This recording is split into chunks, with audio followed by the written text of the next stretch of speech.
Thanks for inviting us in. It's now 11 o'clock, and in the last couple of hours, investigators confirmed that a teenager is now in critical condition after a motorcycle crashed into the teen's bike in Hendricks County.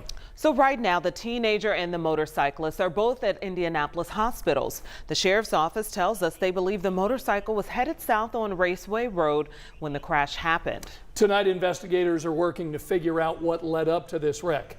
Our Emily Longnecker talked with a woman who witnessed the aftermath. Well, you can see investigators with the Hendricks County Sheriff's Department are still on scene reconstructing this crash, and it's a little difficult to see in the dark, but the motorcycle and bicycle involved are still here on scene in the grass. We talked to one woman who lives right across the street. She didn't witness the actual crash, but she was here in the immediate aftermath, and she says she was horrified to realize the little girl involved is someone she knows. It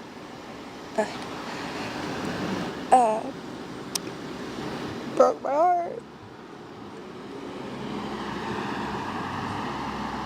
Sorry.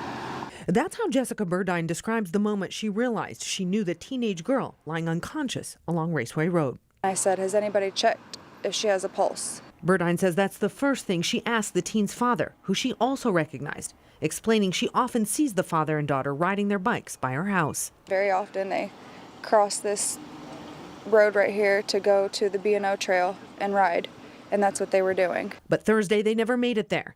Investigators say a motorcycle going south on Raceway Road between 21st Street and County Road 300 North hit the teen as she and her dad were on their bikes. He was just praying and yelling, "My baby girl."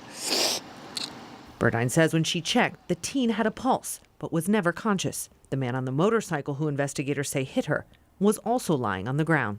I told him he was going to be okay. He was awake, said his arm hurt. For Burdine, the memory of what she saw Thursday night still haunting her hours later, especially when she thinks about how many times her own kids asked to cross that same street. I've got 6 kids myself, and they always want to go to the trail, and we don't very often because I don't want to cross the street.